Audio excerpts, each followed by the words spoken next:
నమస్తే, welcome to ANN.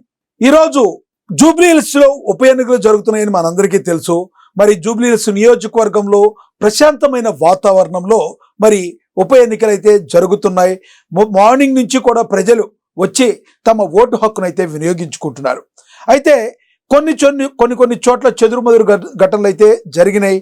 దానిలో ఉదాహరణగా బోరబండ సెగ్మెంట్కి వచ్చేప్పటికి మరి సునీత, ఎవరైతే మాగంటి సునీత ఉన్నారో చాలా కొన్ని తీవ్రమైన ఆరోపణలు అయితే చేశారు. అసలు సునీత ఏమన్నారో ఒకసారి మనం ఇందాం, ఆ తర్వాత మనం వీడియోలోకి వెళ్దాం. సునీత ఏమన్నారో చూద్దాం ఒకసారి.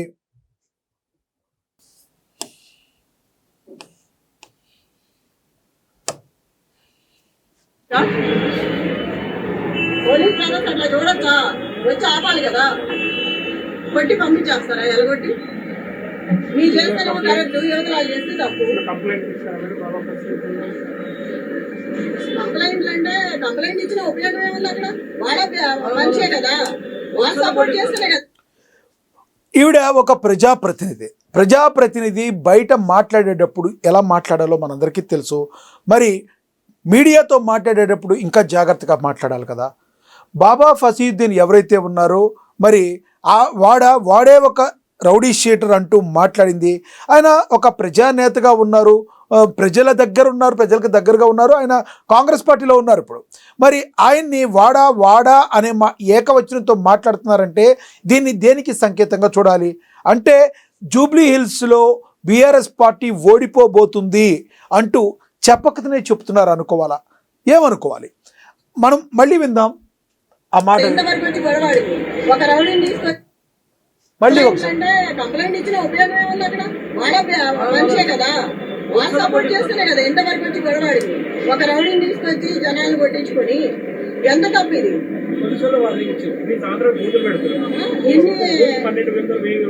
మీ గోపాలు ఉన్నప్పుడు ఎప్పుడన్నా జరిగిందా ఇట్లా?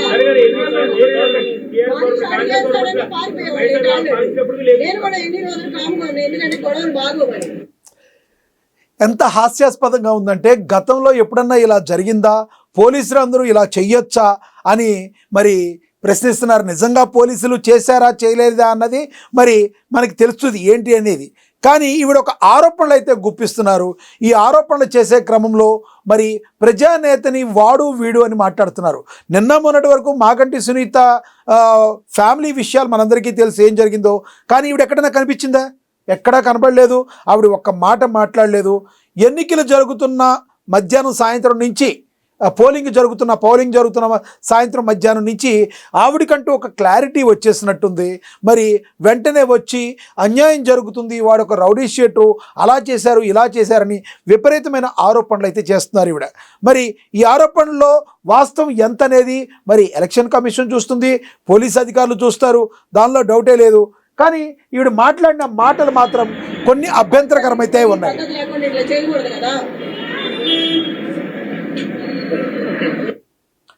సో ఇది ఓవరాల్గా బోరబండ సెగ్మెంట్లో జరిగింది ఇది. మరి బోరబండలో ఏదైతే బూతులు ఉన్నాయో ఆ బూతుల్లో రౌడీయిజం జరుగుతుందంటూ మరి రకరకాలుగా మమ్మల్ని ఏమారుస్తున్నారు, మాకు ఓట్లు పడకుండా చేస్తున్నారు, వాళ్ళే రెగ్గింగులు చేసుకుంటాకి రెడీ అయిపోతున్నారు, కొన్ని బూతుల్లో లైటులు లేవంటూ మరి రకరకాల కారణాలు అయితే మాగంటి సునీత అయితే చెప్పారు. అయితే ఇక్కడ ఇంకోటి కూడా మనం ఆలోచించాలి. నిజంగా ఈరోజు లా అండ్ ఆర్డర్ ఏమన్నా ప్రాబ్లం వచ్చిందా, ఎక్కడన్నా ఘటనలు ఏమన్నా జరిగినాయి అంటే పెద్దగా ఎక్కడ ఘటనలు అయితే చోటు చేసుకోలేదు. మరి ఎక్కడికక్కడ ప్రశాంతమైన వాతావరణంలోనే ఎన్నికలు అయితే జరుగుతున్నాయి. కానీ మాగంటి సునీత గారే వచ్చి మరి ఈ రకంగా మాట్లాడటాన్ని మనం ఏ కోణంలో చూడాలి? దీన్ని మరి చెప్పకనే తమ యొక్క ఓటమిని అంగీకరిస్తున్నారు అనుకోవాలా?